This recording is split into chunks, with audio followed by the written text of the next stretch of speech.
दोस्तों, Baba Saheb doctor B.R. Ambedkar और सुभाष चंद्र बोस के बारे में तो कई लोग जानते होंगे, लेकिन शायद कम ही लोग जानते होंगे कि इन दोनों ने सिर्फ एक बार मुलाकात की थी और इस मुलाकात में दोनों ने भारत की आजादी के लिए अपने अपने विचार रखे थे। दोस्तों, इस वीडियो में हम आपको बताएंगे कि भारतीय स्वतंत्रता संग्राम के बारे में इन दोनों के क्या विचार थे और ये दोनों एक दूसरे के बारे में क्या सोचते थे, इसलिए वीडियो पूरा देखना। दोस्तों, यह बात जुलाई 1940 की है, जब बंबई में गर्म और उमस भरे माहौल में राजनीतिक गतिविधियां जोरों शोरों पर थी, क्योंकि कांग्रेस ने ब्रिटिश शासन के खिलाफ सविनय अवज्ञा आंदोलन शुरू कर रखा था। लेकिन हर कोई कांग्रेस की इस रणनीति से सहमत नहीं था।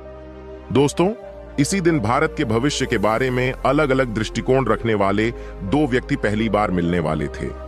उनमें से एक अनुसूचित जाति महासंघ के नेता डॉक्टर B.R. अम्बेडकर थे, जो दलित समाज के हितों का प्रतिनिधित्व करते थे।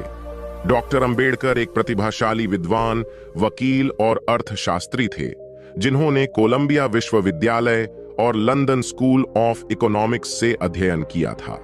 उन्होंने दलितों की मुक्ति के लिए एक विधेयक का मसौदा भी तैयार किया था, जिसे ब्रिटिश सरकार ने अस्वीकार कर दिया था। दूसरे व्यक्ति थे कांग्रेस के पूर्व अध्यक्ष सुभाष चंद्र बोस, जिन्होंने महात्मा गांधी से टकराव के बाद अपने पद से इस्तीफा दे दिया था। सुभाष चंद्र बोस एक करिश्माई और साहसी नेता थे, जिन्हें उनकी राष्ट्रवादी गतिविधियों के लिए अंग्रेजों ने कई बार कैद किया था। उन्होंने यूरोप की यात्रा भी की थी और एडोल्फ हिटलर और बेनिटो मुसोलिनी से मुलाकात कर भारत की आजादी के लिए उनका समर्थन भी मांगा था।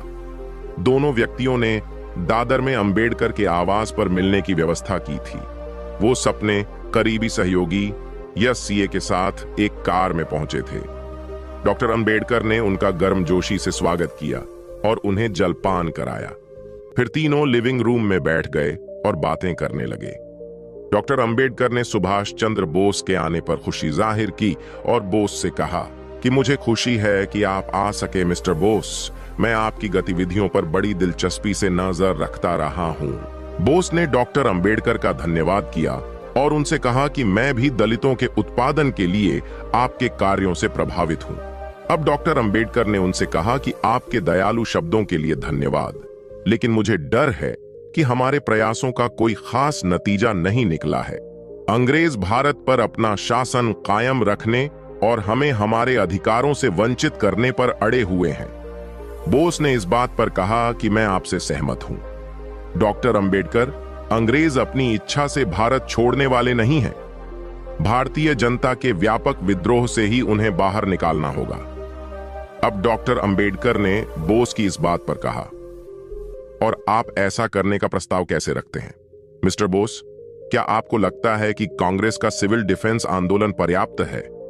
फिर बोस ने कहा कि नहीं, डॉक्टर अम्बेडकर में गांधी के अहिंसक तरीकों में विश्वास नहीं करता।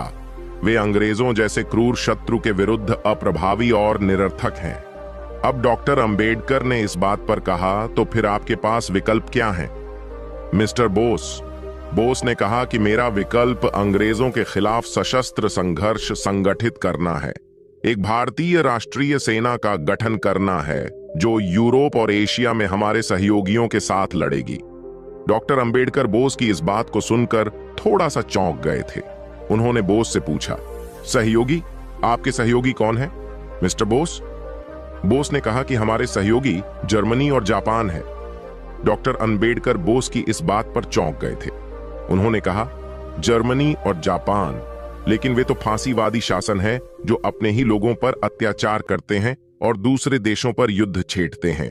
बोस ने कहा कि मैं जानता हूं डॉक्टर अम्बेडकर, लेकिन वे ब्रिटेन के दुश्मन और भारत के दोस्त भी हैं।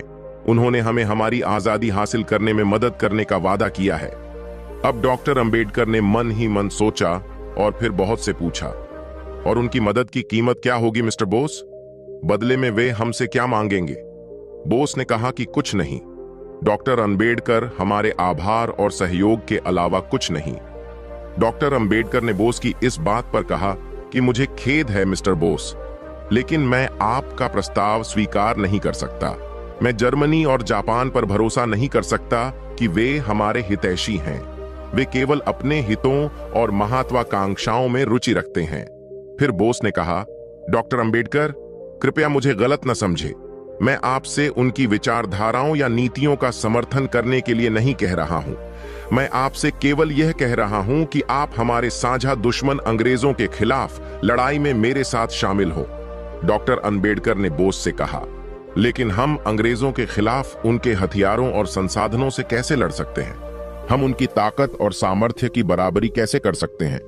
बोस ने डॉक्टर अंबेडकर को विश्वास दिलाते हुए कहा कि यदि हमें विश्वास और साहस है तो हम ऐसा कर सकते हैं।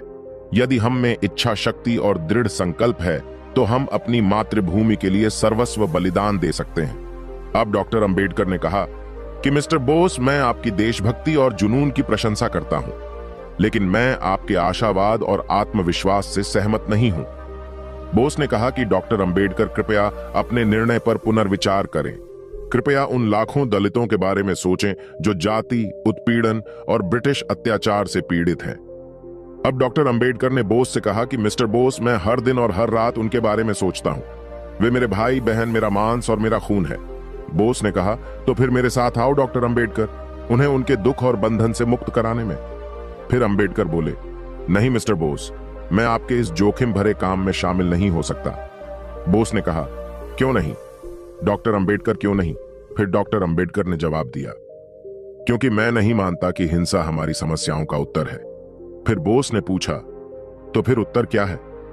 डॉक्टर अंबेडकर। फिर डॉक्टर अंबेडकर ने इस बात का सीधे सीधे जवाब दिया। उन्होंने कहा कि इसका उत्तर है शिक्षा, कानून और आंदोलन। इसका उत्तर संवैधानिक सुधार, सामाजिक न्याय और राजनीतिक। उन्होंने यह भी सोचा कि यदि बोस अपनी योजना में विफल रहे तो दलितों का क्या होगा।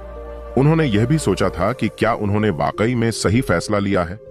तो दोस्तों, ये थे डॉक्टर अंबेडकर और सुभाष चंद्र बोस की इकलौती मुलाकात के कुछ अंश, जिसमें इन्होंने भारत की आजादी को लेकर अपने व्यक्तिगत विचार साझा किए थे।